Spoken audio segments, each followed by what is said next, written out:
예, 2시가 되었으므로 지금부터 서울중앙지방법원 제21 형사부 2026년 7월 27일 오후 재판을 시작하겠습니다.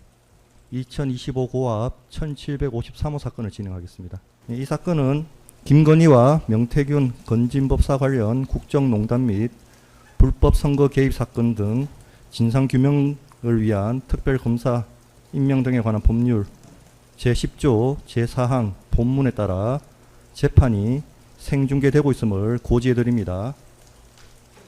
이 사건 변호사 관련 발언은 피고인은 윤우진의 뇌물수수 혐의와 관련하여 변호사 이남석을 연결하거나 소개하는 등의 관여를 하지 않았다는 의미로 해석됩니다. 윤우진의 구속으로 그 뇌물수수 혐의 사건에 영향력을 행사하였다고 의혹이 제기된 피고인이 수사를 앞둔 윤우진에게 변호사를 소개하였는지 여부는 피고인과 윤우진 사이의 친분 관계 등에 관한 중요한 사실로 선거인의 후보자에 대한 공정한 판단에 영향을 줄 만한 사항에 해당합니다. 그런데 피고인이 윤우진의 뇌물수수 혐의 사건과 관련하여 이남석에게 자신의 이름을 사용하여 윤우진에게 연락하도록 함으로써 이남석을 윤우진에게 소개하였는 바 피고인은 윤우진의 뇌물수수 혐의 사건 관련해서 이 사건 관련 변호사 관련 발언은 후보자의 행위에 관한 허위사실의 공표에 해당합니다. 피고인은 2012년 한상진 기자와의 통화, 2019년 검찰총장 후보자 인사청문회에서 두 차례에 걸쳐 스스로 이남석을 윤우진에게 연결해 준 사실을 인정하는 취지로 진술하였습니다. 그럼에도 대통령 선거를 3개월가량 앞둔 2021년 12월 14일 관훈클럽 초청 토론회에서는 이와 명백히 배치되는 부인 발언을 하였습니다. 나아가 피고인은 단순히 소개 사실을 전해 들은 것이 아니라 이미 윤우진과 3차례 직접 만나 신뢰관계를 형성한 상태에서 이남석의 우려에 대한 해법으로 문자 메시지에 피고인 자신의 이름과 직위를 사용하도록 하였으며 그 이후에도 윤우진과 통화하였습니다.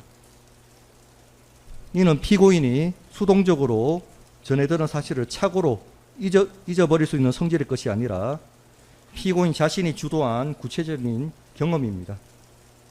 피고인이 자신의 종전 진술 내용을 잘 알고 있었을 것으로 보이는 이상 이와 다른 취지의 이 사건 관련 변호사 관련 발언을 하면서 그 내용이 객관적 사실과 다르다는 점을 인식하였다 할 것이므로 허위사실 공표에 대한 고의도 인정됩니다.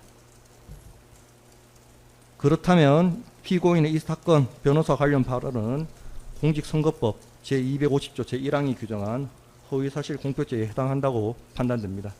따라서 공소사실 제1항은 유죄로 인정됩니다. 피고인은 이 사건 전성배 관련 발언이 자신의 인식에 관한 발언에 불과하여 허위사실 공표에 해당하지 않는다는 취지로 주장합니다.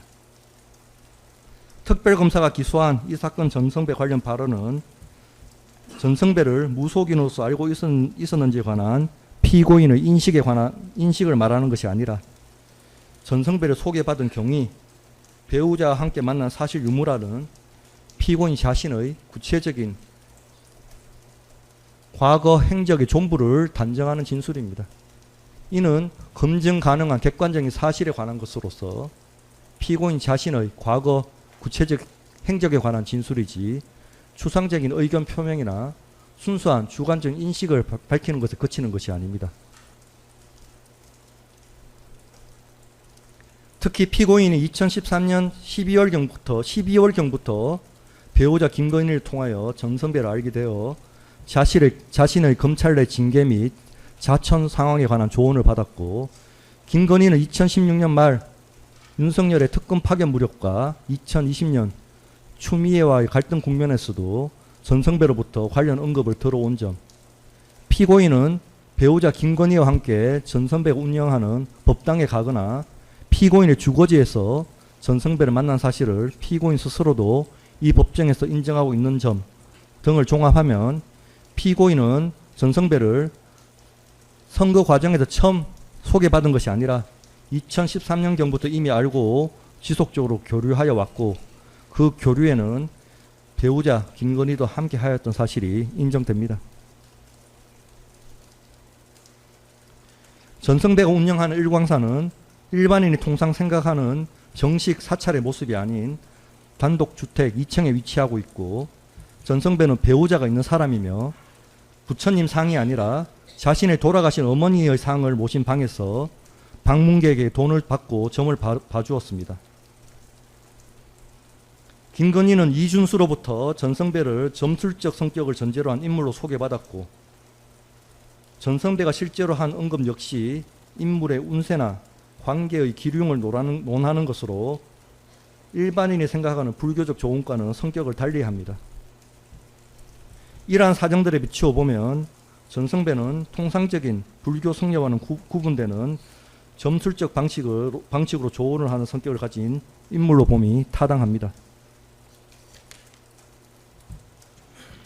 피고인이 검찰 내부 징계를 받은 무렵부터 배우자 김건희와 함께 전성배를 만나온 사실은 피고인 자신이 이 법정에서 인정하고 있는 것으로서 이는 다른 사람의 전언이 아니라 피고인 자신이 직접 겪은 경험이어서 착오를 일으킬 여지가 적습니다.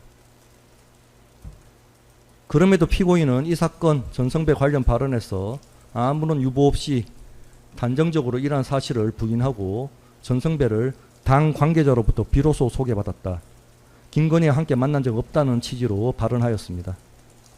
더구나 무속 논란이 지지율에 영향을 미칠 수 있는 국면에서 해명으로 이루어진 발언이나 점에 비춰보면 피고인은 발언 당시 그 내용이 객관적 사실과 다르다는 것을 인식하고 있었다고 봄이 타당합니다.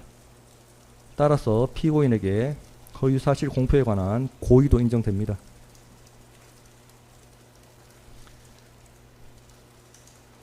위 대법원 판결의 법리는 공직선거의 후보자 등이 후보자 토론회의 토론 과정 중에서 한 발언에 관한 것으로서 후보자 토론회가 일방적인 연설 등과 달리 참여 기회, 발언 순서, 발언 시간 등이 정해져 후보자 간 균형이 보장되고 후보자 사이에서 질문과 답변, 주장과 반론에 의한 공방이 제한된 시간 내에서 즉흥적, 계속적으로 이루어지게 되므로 그 표현의 명확성에 한계가 있을 수밖에 없는 상황임을 전제로 한 것입니다. 그런데 이 사건 변호사 관련 발언이 이루어진 관훈클럽 초청 토론회는 명칭이 토론회이긴 하나 피고인만이 후보자로 초청되고 언론인으로 구성된 패널들의 질의에 피고인이 답변하는 형식이었으며, 이 사건 전성배 관련 발언이 이루어진 기자들과의 인터뷰는 애초에 상대 후보자와의 공방 구도를 전제하는 후보자 토론회에 해당하지 않습니다. 따라서 위 대법원 판결의 법리가 이 사건에 그대로 적용될 수는 없기 때문에 이 부분 주장은 받아들이지 않습니다. 이 사건 각 범행은 대한민국 대통령 선거라는 국가의 최고 공직자를 선출하는 절차에서 유력 후보자였던 피고인이 자신에게 유리하도록 자신의 구체적 행위에 관하여 허위의 사실을 공표한 것입니다. 이 사건 변호사 관련 발언은 윤우진의 뇌물수수 혐의 사건에 영향력을 행사하였다고 의혹을 받고 있는 피고인이 윤우진과의 친분 및 신뢰관계의 정도에 관하여 스스로 인정한 종전의 진술을 뒤집어 허위의 사실을 공표하였다는 점에서 재질이 가볍지 않습니다. 피고인은 이 사건 각 범행 이후 실시된 제20대 대통령 선거에서 당선되었습니다. 이러한 사정들과 그 밖에 피고인의 연령, 지위, 성행 환경, 범행의 동기, 수단과 결과, 범행 후의 정황 등 기록 및 변론에 나타난 여러 양형 조건을 두루 참작해서 추문과 같이 형을 정하였습니다. 예, 피고인이 일어나셨고요. 예, 다음과 같이 판결 선고하겠습니다.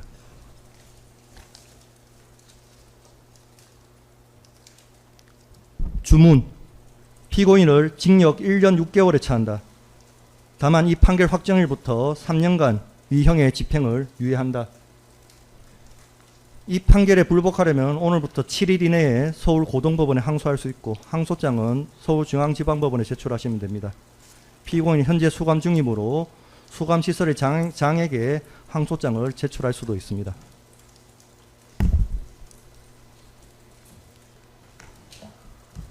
예, 이상 판결 선고를 마치겠습니다.